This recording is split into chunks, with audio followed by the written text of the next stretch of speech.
Chapter 31. Impact. I've come to believe that in your early 20s you know everything, and by the time you reach 40, you haven't got a clue. It was certainly true in my case. Having auditioned for Bristol Old Vic Drama School and failed, idiots, I was offered a place at Webber Douglas and took it before I had the chance to fail my second audition at RADA.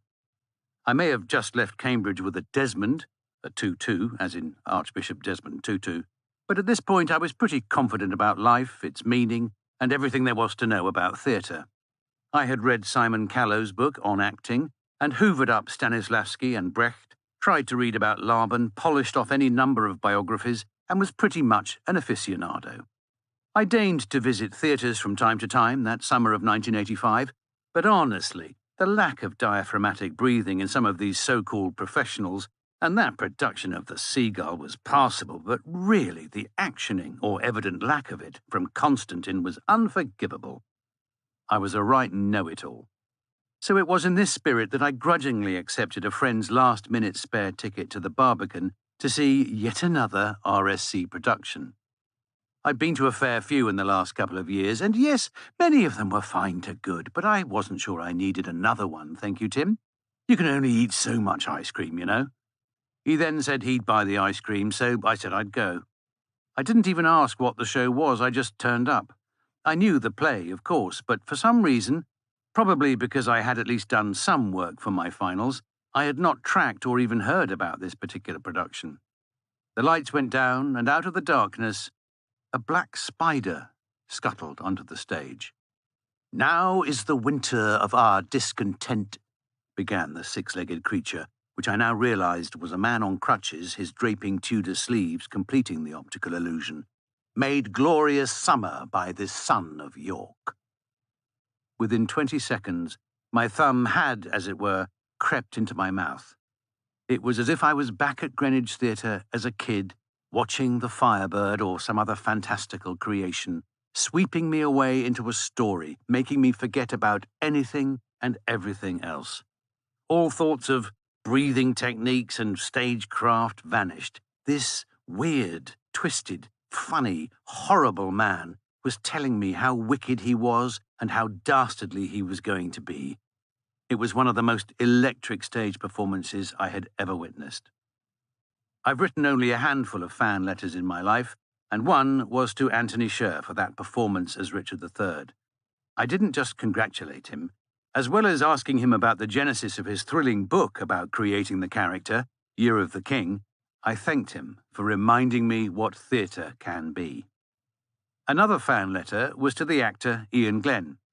He and I were first cast together in Impact, a real page-turner of a drama produced by Company Pictures for ITV. The story centred around Ian's character, Marcus Hodge, heading up a trio of air accident investigators, the other two being Sarah Parish and me. I played Phil Gorman, metallurgy expert or something butch and intelligent like that. In the story, Ian's estranged daughter is due to fly over from Louisville, Kentucky, to visit him in the UK. The airliner explodes over a field in England, and yes, you guessed it, Marcus and his team end up investigating the debris, uncertain whether or not the girl was actually on the plane. High stakes, high drama. The costume designer went to town, making us look like action heroes. T-shirts and leather jackets, each of us with a natty hold-all known as a go-bag, pre-packed and ready to grab and run with whenever the call came. We were going to be as cool and slick as an SAS unit. Ian, Sarah, and I were sent off to Farnborough to spend a day with real-life air accident investigators. The first thing that struck me about Pete and his colleagues was that they wore quite a lot of grey. He himself had on a grey suit, white socks, and grey slip-on shoes. He spoke in a very measured, flat voice, the tone in which I imagine air traffic controllers are trained to talk. Calm, unflappable. There's nothing to see here, and if there is, I've seen it all before anyway. What you might call grey. Brilliantly efficient in a crisis, catastrophically dull at parties. The bottom line was there was absolutely nothing SAS about Pete or his team. Real life can be such a letdown. Pete showed us into a huge aircraft hangar where bits of buckled planes were laid out across the floor of the vast space, taped off into separate areas marking each tragic incident. Mangled engines, propellers bent out of shape, smashed cockpit windscreens. He talked us through the painstaking methods used to piece together the events leading up to an accident, the black box recorders being the most valuable starting point to explain a plane's final moments.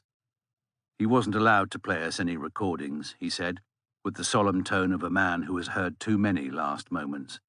But he did share that the most frequent final utterance before the silence of eternity was the word shit. Iain is a natural leading man. I would follow him into battle at any rate. Calm, authoritative, softly spoken, with an Edinburgh lilt, a devilish smile, and, with guitar in hand, a singing voice of honeyed milk. At the time, Lulu was pregnant with our son, Felix. One night in the now reopened bar, Iain played us a song he had written years before about his own baby, Finley, who by now was all but grown up. It was a moment when fatherhood was still on the horizon for me, but the lyric, "Son, put your hand in the palm of mine," has stayed with me down the years as the sense of impending responsibility grew on me. That same night, one of our co-stars talked about how once the job was over in September, he was to take his own boy to university for the first time. There were tears in the man's eyes. I remember rolling mine. What sentimental bollocks, get over it, mate. Now, as I remember installing my own son at university, a school lifetime later, the whirligig of time brings in its revenges. No, that speck of dust is in your eye. Apart from a fight one night in Douglas's premier nightclub, Paramount City, the Isle of Man portion of filming passed off without incident.